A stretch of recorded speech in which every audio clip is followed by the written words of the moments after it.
Thank you, Dr. Carrick. And thank you to all the students, the faculty, staff members, and members of our community who have joined us today for our 5th annual Stand Out Stigma program here at Penn State Shenango. My name is Tony Paglia, and I am the campus's student mental health counselor. We're very happy to have with us today a number of speakers.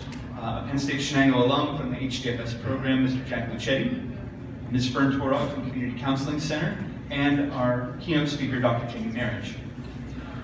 I wanted to share with you that recently the university conducted a student wellness survey, and one of the results really stuck out to me, that a significant number of the respondents, these are our Penn State Shenango students, they said that in the last 30 days, there were 7 or more of those days in which they felt their mental health was not good.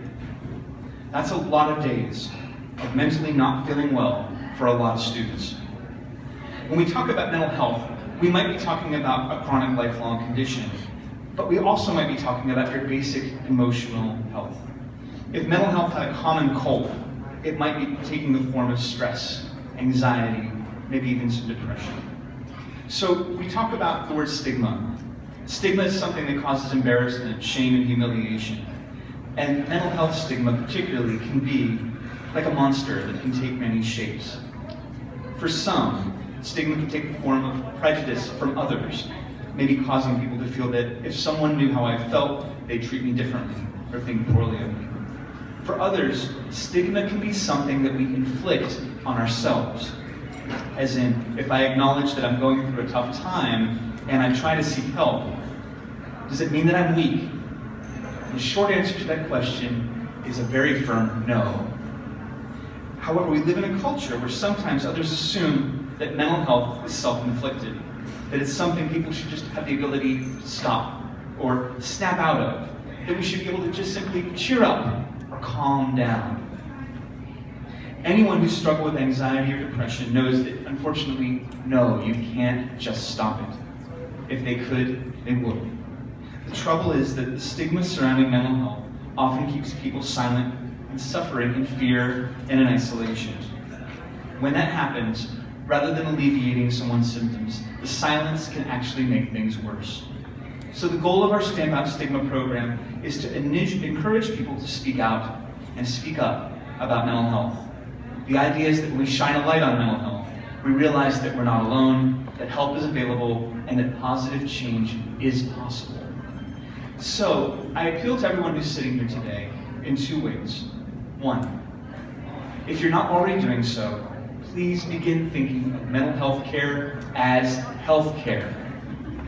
If you find yourself sometime this year with the common cold of mental health, or if you suffer from a more chronic condition and you have need for some support, please talk to someone about it. As our campus's personal counselor for students, I'm here for you Monday through Friday, and my services are free and confidential for all of our students.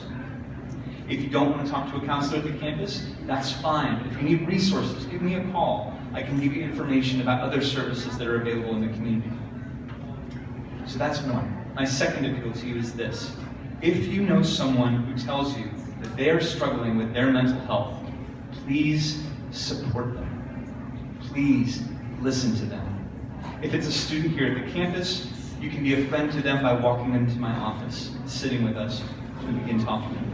You can be a champion for mental health and choose to encourage your loved ones to get the help that they might need. Because let's face it, it's not always easy for people to talk about.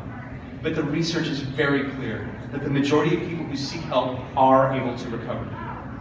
I ask you to stand with them and let them know it's not a sign of weakness, but of great courage to ask for help.